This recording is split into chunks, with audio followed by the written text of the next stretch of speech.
right, good evening, folks. It's Enforcer Matt, and welcome back to another short war summary. Today, we're receiving some very disturbing news coming out of Ukraine about the Zaporizhzhia nuclear power plant. Now, a lot of you know that this power plant has become a recurring nightmare for Ukraine, as the Russians are rumored to be trying to blow it up.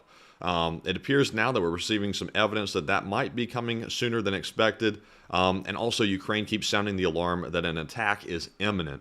So let's jump right into our first piece of news here, which is a post from Flash News Ukraine, which says the Russians are reducing the presence on the territory of the Zaporizhzhia nuclear power plant, reports the Chief Directorate of Intelligence. 3 employees of Rosatom who led the actions of the Russians left the station, and the Ukrainian employees who signed the contract with Rosatom, which is the energy commission that the Russians have, which run the plant, received recommendations to evacuate by July 5th, which is right around the corner. They also said that the number of military patrols is also gradually decreasing in the territory of the nuclear power plant itself and Enerhodar, and the personnel remaining at the station have been instructed to blame Ukraine in case of any emergencies. And I will say that I have no doubt that Russia would try to blame Ukraine for an emergency that happened at the plant. However, to quote this down here at the last line, I'm not really sure about that. I haven't seen anyone say that quote by quote, but I would assume that's probably the case. But it's very disturbing here to see that Rosatom's apparently getting their employees out of the plant and telling the Ukrainian employees to get out by July 5th. To say this is concerning is an understatement. It looks like something might be coming by the 5th of July, which is basically days away. It seems to add credence to the fact that Ukrainians are saying that an attack is coming soon. And I hate to say that because it sounds almost like fear-mongering, but this is hard to believe that they're actually getting employees out of the plant as we speak. So we need to keep watching this one very closely. This is a very big story, and it prompts the question whether or not NATO intervention may be needed now instead of waiting for this to get worse. But we'll have to keep an eye on this one. So moving on to our next piece of news, it's also about the power plant itself, and we got some new pictures out from the Kakhovka Reservoir, and they're saying now to the Kakhovka Desert. It looks like it is completely empty. Very bad and very disturbing to see. Here's the dry bed at the bottom. Then we have a picture here which actually shows the power plant in the background, and you can see how empty this reservoir is. It's basically bone dry almost. Now, this is highly concerning as well because it looks like we're going to have a major problem trying to keep the plant cool now. The IAEA says that they have gotten 3 other sources of water. However, those sources are auxiliary. They're not main sources of water. This was the main source of water, and it is now bone dry. So even though the Russians may or may not attack the plant, even though it's looking more likely now, this is going to present a problem on its own outside of an attack that might be coming in the near future.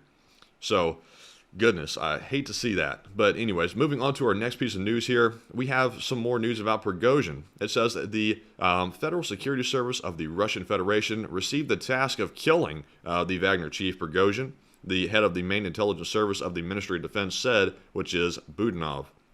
Now, a lot of us have known that Prigozhin's fate is already sealed.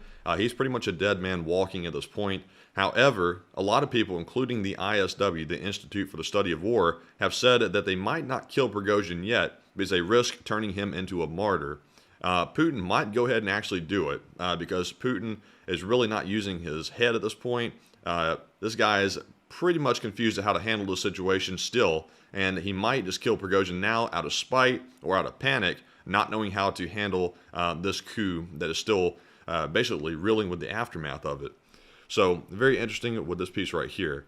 Moving on to our next piece of news here, we have a post from OSINT Defender, which says that the Prime Minister of Poland stated today that he's requested for the U.S. to begin the deployment of nuclear weapons into Poland due to the recent transfer of Russian tactical nuclear weapons onto the territory of Belarus. And this is also a pretty big story itself. Poland is requesting nuclear weapons be deployed in their territory in response to what Russia did by giving Belarus nukes. I'm not sure if the situation really warrants this or not. The nukes that were placed in Belarus really didn't change very much. It was more symbolic than actually strategic. The weapons that Russia already had in their territory could technically already reach all the places that the Belarusian nuclear missiles can also reach now. So I'm not sure if this request is going to go anywhere, but it is something that Poland has asked for, and I'm sure that everyone will probably consider probably seriously, but we'll have to see how it turns out. Those living in the shadow of Europe's largest nuclear plant are preparing for the worst in Ukraine. The Zaporizhzhia nuclear plant has been occupied by Russian troops since the early days of the invasion, which has led to concerns of an emergency attack on the plant. Scripps News' international correspondent Jason Bellini got a first-hand look. Emergency services in Zaporizhzhia, Ukraine, rehearsed their plan for how to save lives in a radiological emergency. The Zaporizhzhia nuclear power plant, the largest in all of Europe, is located just 35 miles away in Russian-occupied territory. And fears are mounting amid warnings from Ukraine's leaders that this, at some point in the war, may be not just a drill. Now our intelligence has received information that Russia is considering a scenario of a terrorist attack on the Zaporizhzhia nuclear power plant, President Zelensky said last week. A terrorist attack with radiation leakage. They've prepared everything for this. Western intelligence has not confirmed Ukraine's dire warning, but in the wake of a dam blowing up, causing massive flooding, Ukrainians believe the Russians are willing and able to do the unthinkable. Depending on the wind's direction, in a radiological emergency, authorities here say around 300,000 civilians might need to be cleared of radioactive dust and evacuated. Under the scenario, civilians are offloaded from the buses. The buses then come through here to get decontaminated themselves on the outside and then on the inside. They expect some civilians would need urgent treatment for radiation poisoning and require evacuation by ambulance. Civilians who've been decontaminated will come back on here and be evacuated.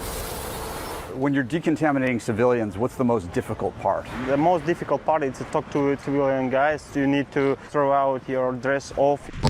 As the counteroffensive ramps up, the plant could be in even greater peril. Last September, alarming video showed missiles striking near the plant and shelling of a nearby area where critical workers live. Amid rising global alarm, the International Atomic Energy Agency struck a deal with the Russians to inspect the plant and found blast destruction around the facility.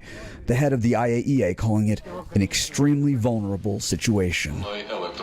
Authorities are trying to get the word out, encouraging local media to advise citizens on how to prepare, what to pack in a go bag, and what to do immediately upon alert of radiation. Can you ever be ready for a radiological emergency? Yeah, we're ready. We're waiting for it. That's why we're here. Authorities here say they'd have no way of helping people across the river in Russian-occupied areas near the nuclear power plant. The checkpoint separating the front lines would remain closed. The advice for Ukrainians there, head south towards the sea. Our plant issue. I want to say something real quick that I think a lot of people are going to think as well. I think that NATO should be looking at this as a potential scenario where we need to intervene. We need to step in my opinion, before this gets out of hand and actually blows up. NATO is going to basically sit here and not act, and we're going to have a much worse situation on our hands than sending in a preemptive group of troops, a small group granted, of NATO troops to go in and secure this power plant and ensure nothing happens to it that will affect not only Ukraine and Russia, but many other countries as well. I know some people are going to disagree with me on that, but I think the risk of sending in a small group of NATO soldiers to secure this plant is a smaller risk than allowing it to potentially blow up. This is a very concerning situation, and I would say it's probably at an 8 or 9 out of 10 on the severity scale. This is a very, very bad situation. If we keep an eye on all of these events, we could start to wonder, how near are we getting to the rapture of the church? Thanks for watching this video. Click the subscribe button and see you in the following video.